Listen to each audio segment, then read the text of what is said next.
My house burned down. I went to my son for help. What he did next broke my heart. It was 2 a.m. when the smoke alarm shrieked, tearing me from a deep sleep. I stumbled out of bed, disoriented, the smell of burning plastic already thick in the air. Flames licked at the curtains in the living room, a terrifying orange glow against the darkness. Panic seized me, a cold, hard knot in my stomach. My entire life, all my memories, everything I owned, was going up in smoke. I barely made it out, grabbing only my purse and the clothes on my back, watching from the lawn as the inferno consumed everything I had worked for. The fire department arrived, but it was too late. By dawn, only a charred skeleton remained where my home once stood.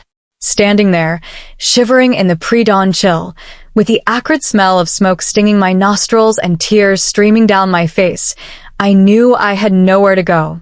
My husband passed away 5 years ago, and my only other family, my sister, lived states away and was battling her own financial struggles. My son, Michael, was my last hope. He was my only child, my flesh and blood, and I had dedicated my entire life to raising him. I truly believed that he would be there for me, just as I had always been there for him.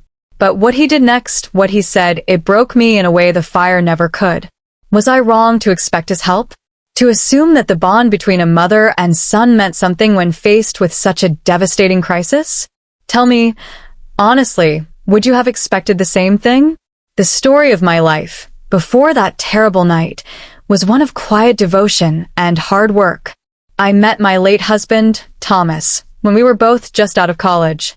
He was a kind, steady man, and we built a simple, happy life together. When Michael was born, he became the center of our universe. I chose to be a stay-at-home mother, a decision I never regretted. Thomas worked incredibly hard to support us, and I poured all my energy into nurturing Michael, ensuring he had every opportunity we could afford. I volunteered at his school, drove him to countless soccer practices and piano lessons, and spent hours helping him with homework, even when I was exhausted. We weren't wealthy by any means, but we were comfortable. Our little house, the one that now lay in ashes, was filled with warmth, laughter, and the tangible evidence of our life together. It was modest, but it was ours, and it held every memory from Michael's first steps to his high school graduation party. Thomas had always been the practical one, the planner. He insisted on getting good home insurance, a foresight that now seemed like a cruel joke as the insurance company was dragging its feet, citing complexities in the claim. It would be weeks, maybe months, before I saw a single penny. After Thomas passed, I continued to live in the house, a bittersweet comfort. Michael had gone off to college, far away, and then landed a great job in the city. He was doing incredibly well for himself. He had a beautiful apartment, a good salary, and a seemingly perfect life. I was so proud of him, so proud of the man he had become. We spoke often, usually on Sundays, and our conversations were always pleasant, full of updates on his busy life and my quieter one. He'd occasionally visit, usually for holidays, and I'd always cook his favorite meals, fussing over him as mothers do. I saw him as my successful, independent son, and I genuinely believed our bond was strong, forged through years of shared life and unconditional love. I never asked him for much, never needed to. I was self-sufficient, relying on Thomas's pension and a part-time job I picked up at the local library after Michael left for college. I was comfortable, not rich, but I managed. The thought of ever needing to rely on my son, truly rely on him, had never crossed my mind until that horrifying night. When the fire trucks finally left, leaving behind only the smoldering remains and a profound sense of emptiness, I felt utterly lost. The adrenaline had worn off, replaced by a bone-deep weariness and a chilling realization of my predicament. My phone, thankfully, had been in my purse. My first call, naturally, was to Michael. It was still very early, but I knew he'd understand. I tried to sound calm, but my voice trembled as I explained what had happened. There was a pause on the other end, a silence that felt impossibly long. Then he spoke. "Mom? Are you okay? Where are you going to stay?" His questions were clipped, almost perfunctory, but I attributed it to shock. I don't know, Michael. Everything's gone. I have nowhere to go. I was hoping maybe I could come stay with you for a little while, just until I figure things out, until the insurance money comes through. I heard him sigh, a deep, heavy sound that instantly put me on edge. Mom, you know I live in a one-bedroom apartment. It's really small. And my girlfriend, Sarah, she practically lives here now. There's just no room. The words hit me like a physical blow. No room? For his own mother, who had just lost everything. I felt a cold dread creep into my heart, a feeling far worse than the fear the fire had instilled. I tried to reason with him, my voice cracking. Michael, I wouldn't be a bother. I can sleep on the couch. I'm just looking for a place to get back on my feet. I promise I won't stay long. Another pause. Mom, you just don't understand. Sarah works from home sometimes, and I often bring work home. It's just not practical. It would disrupt everything. His voice was devoid of emotion, a sterile, almost business-like tone. My throat tightened. Michael, please. I have nowhere else to go. I could hear Sarah's muffled voice in the background, then Michael spoke again, his tone firm. Look, Mom, I'm really sorry this happened, but you know how expensive things are here. I can't just take you in indefinitely. Have you called Aunt Carol? Or maybe some friends? Aunt Carol, my sister, was struggling with a chronic illness and barely making ends meet herself. My friends, while kind, weren't in a position to offer long-term accommodation. I felt tears welling up again, a fresh wave of despair washing over me. Michael, I'm your mother. I raised you.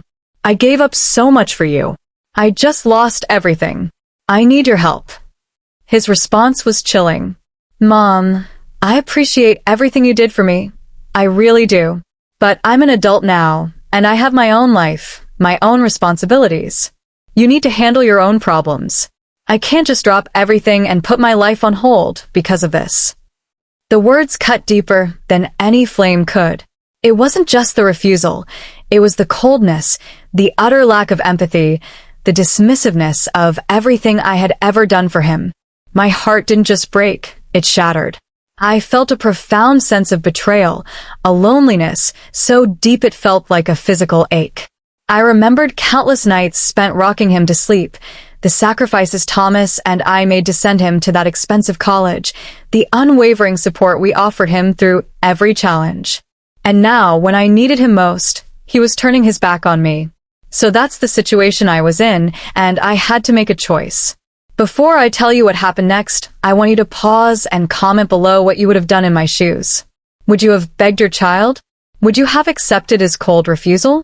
Or would you have found a way to fight back, to make him understand the depth of his betrayal? I hung up the phone, numb. The sun was rising now, painting the sky with colors that seemed entirely inappropriate for the devastation before me. The smell of smoke was still heavy, a constant reminder of my new reality. I felt utterly alone, abandoned by the one person I believed would always be there. But as the initial shock and despair began to recede, a different emotion started to stir within me. Anger. A slow, simmering rage began to build. It wasn't just about the roof over my head. It was about the years of sacrifice, the unconditional love I had given, and the expectation of a reciprocal bond that had been so casually discarded. I decided, right then and there, that I wouldn't just accept this. I wouldn't let my son get away with treating me like a disposable inconvenience. I knew I had to be strategic. I couldn't beg. That wouldn't work. I needed to remind him of the true cost of his actions, not just for me, but for him. The first step was finding immediate shelter. With the help of a kind Red Cross volunteer, I managed to secure a few nights in a local motel. It was basic, sterile, and a far cry from my cozy home, but it was a roof over my head. I used the time to think, to plan. I called my best friend, Susan, and poured out the entire story, tears streaming down my face as I recounted Michael's heartless words. Susan, bless her heart, was furious on my behalf. That ungrateful boy, she fumed. After everything you did for him, you need to make him see what he's done. Her anger fueled mine, solidifying my resolve. Susan offered me a spare room in her apartment, a small but comfortable space, which I gratefully accepted. This gave me some stability, a base from which to launch my counterplan. My plan wasn't about revenge in the malicious sense, but about revelation. I wanted Michael to truly understand what he had thrown away, what disrupting everything for his mother actually meant. I started by collecting evidence. Not just physical evidence of the fire. The Red Cross had given me official documentation, but also emotional evidence. I dug out old photo albums, filled with pictures of Michael as a baby, a toddler, a happy child, always with me, his adoring mother by his side. I found cards he'd made me for Mother's Day, scribbled with childish declarations of love. These weren't for him to see yet, but for me, to remind myself of the depth of our past connection and the stark contrast to his current coldness. Then I decided to go public in a small, controlled way. I knew Michael was active on social media, often posting about his successful life, his fancy dinners, his trips with Sarah. I created a post on my own Facebook page, not directly mentioning him, but detailing my devastating loss. I included a picture of my charred house, a stark image that spoke volumes. I wrote about losing everything, about the kindness of strangers, and subtly, about the profound loneliness of having no family to turn to in my darkest hour. The post quickly garnered an outpouring of support from my friends and extended family. Messages of sympathy, offers of help, and expressions of shock flooded my inbox. It was validating, but more importantly, it was visible. I knew Michael, or at least someone who knew him, would see it. And they did. Within a day, my phone rang. It was my sister, Carol, her voice thick with concern and confusion. "Mary, I just saw your Facebook post. Why didn't you call me? And what's this about no family? What about Michael?" I explained everything to her, her initial shock quickly turning to righteous indignation. "He said what? That selfish boy. I'm calling him right now." I knew Carol's direct approach might not work, but her anger was palpable, and I knew she would spread the word among our relatives, many of whom were also connected to Michael on social media. The ripples were starting to spread. A few days later, Michael called. His tone was different, less confident, a hint of annoyance in his voice. "Mom, what's with all the drama on Facebook? Aunt Carol just called me, screaming about how I abandoned you. People are commenting on my posts, asking if you're okay. This is really unprofessional. It's affecting my image." My blood ran cold at the word image. Not my mother is homeless, but my image. "Drama, Michael?" asked, my voice dangerously calm. My home burned down. I lost everything. I reached out to my son, and he told me I was an inconvenience. "What exactly did you expect me to do? Keep it a secret so your image isn't tarnished?" He sputtered, clearly unprepared for my directness. "Mom, that's not fair. I offered to help you find resources. I just said I couldn't take you in."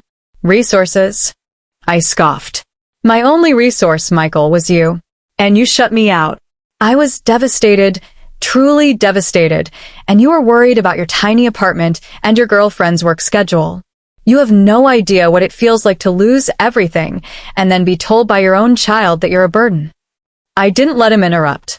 "I spent every waking moment of my life, for 20 years, making sure you had everything you needed.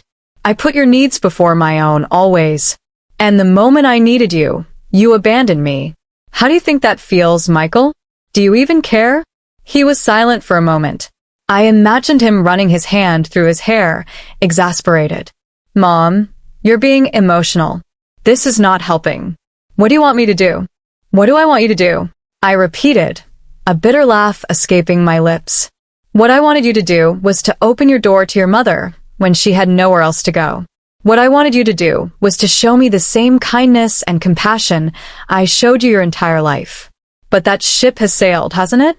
Now all I want is for you to understand the consequences of your actions, not just for me, but for our relationship.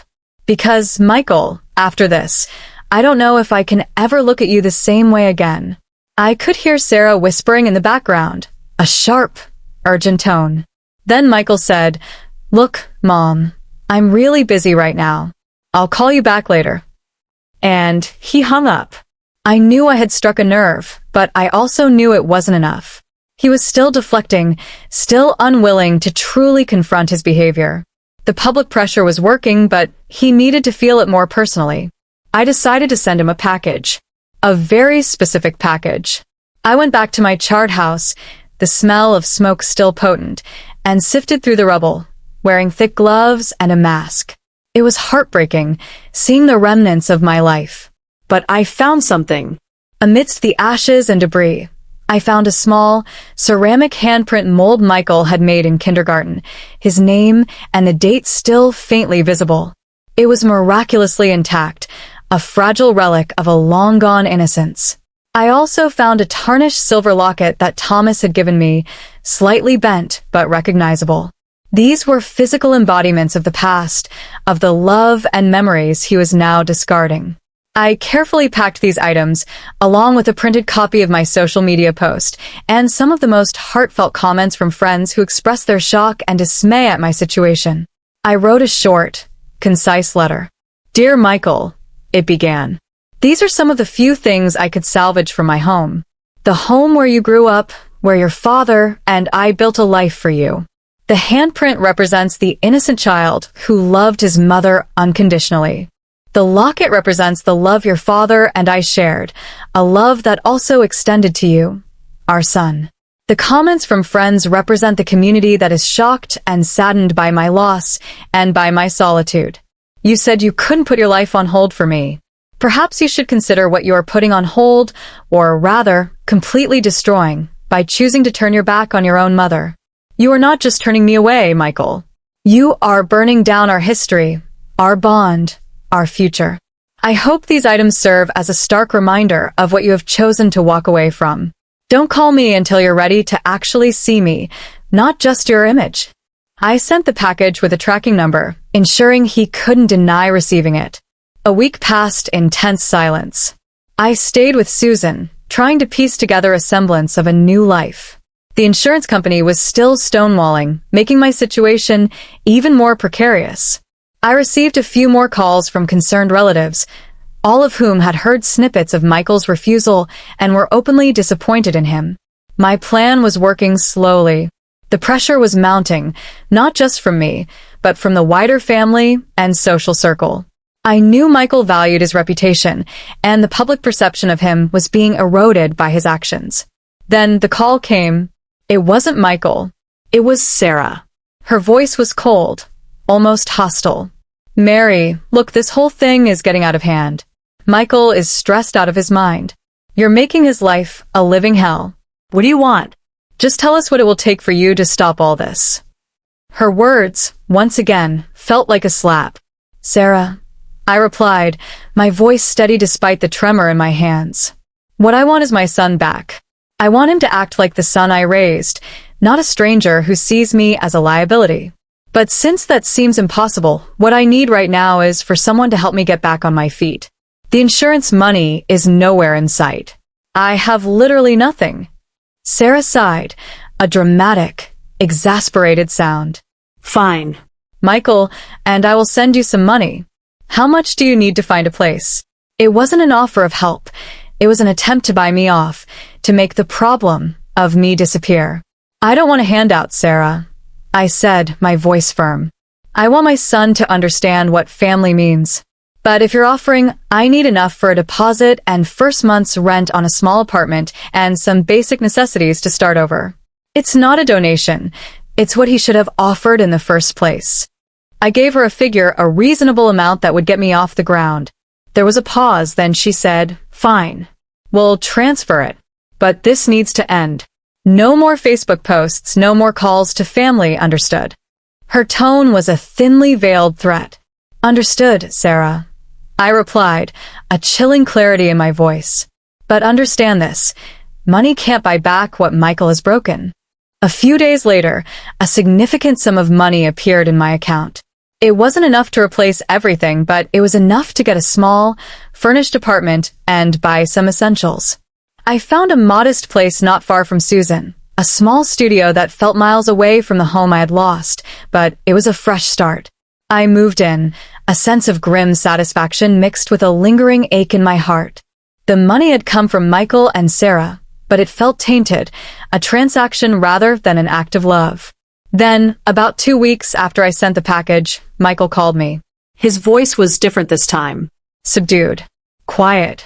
"Mom," he began, his voice hoarse. I got your package. And I saw the handprint and Dad's locket. And I read your letter." There was a long pause. I'm so sorry, Mom. I was a complete idiot. I let Sarah influence me, and I was so wrapped up in my own life, my own image, that I didn't see you. I didn't see how much you were hurting. I was selfish, and I was cruel. I should have been there for you. I should have opened my home, no matter how small. I should have been your son. His voice broke at the end. He was crying. For the first time since this whole ordeal began, I heard genuine emotion, genuine remorse, in his voice. It wasn't the kind of apology I had expected, but it was the one I needed. He kept talking, pouring out his heart, recounting how the handprint and the locket had hit him particularly hard, how he'd started remembering all the sacrifices Thomas and I had made for him. He said Sarah had seen his reaction, and while she was still annoyed about the drama, she had also seen the depth of his regret. He confessed that their relationship had become strained because of it, as she accused him of letting his mother manipulate him. But he said he didn't care. He knew he had messed up. "Mom, can I come see you? Can I help you set up your new place? Can we just talk?" The climax wasn't a fiery confrontation, but a quiet, tearful confession. It was the moment Michael finally saw past his own self-absorption and acknowledged the profound impact of his actions. I didn't immediately forgive him, but I agreed to let him visit. When he arrived at my tiny studio apartment, he looked genuinely distraught. He hugged me tightly, a long, desperate embrace, and apologized again, tears streaming down his face. He offered to do anything to help me replace what I had lost, to be there for me. I told him that while the money was helpful, what I truly needed was him. I needed my son back. I needed him to understand that family wasn't just for good times, but for the darkest hours. We talked for hours that day, raw and honest conversations that we hadn't had in years. I explained the depth of my pain, the feeling of abandonment, and he listened, truly listened, for the first time. He admitted his fear of having his carefully constructed life disrupted, his inability to cope with an unexpected crisis. He said he had been selfish and blinded by his own ambition and by Sarah's constant need for things to be perfect and convenient. Sarah, he told me, had left him, unable to tolerate the mess I had created in their lives. He seemed genuinely sad about it, but also oddly relieved, like a weight had been lifted. The aftermath has been a long and winding road. Our relationship isn't what it once was, not entirely. The trust was broken, and healing takes time. But Michael has made a genuine effort to atone. He helped me navigate the insurance claims, which eventually, after much struggle, paid out a decent sum. He regularly checks in, visits often, and helps me with practical things around my new place. He's been my rock in a way he wasn't when I first needed him. He's shown a newfound maturity, a deeper understanding of what it means to be a son, and what family truly means. We've rebuilt, slowly, brick by emotional brick. I've learned that even in the deepest despair, there can be a path to unexpected healing, and that sometimes the hardest lessons are the ones that lead to the most profound growth. The fire took my home, but Michael's actions and my response ultimately brought him back to me, a better, more compassionate man. So, that's my story. A story of loss, betrayal, and eventually, a fragile but hopeful path to reconciliation. Losing my house was devastating, but losing my son, even temporarily, was far more painful. I've learned that sometimes you have to fight for the people you love, even when they're the ones who have hurt you the most. It wasn't an easy path, and it was certainly a painful one, but I believe it was necessary. Like this video if you were on my side, if you think I did the right thing by pushing back and making Michael see his mistakes. Subscribe for more stories like this, because sometimes life throws you curveballs you never expect, and sharing our experiences is how we learn and grow. And please, share your final thoughts on this whole mess in the comments section. Tell me, Was I too harsh? Or was my son's coldness truly unforgivable? I'll see you all in the next story.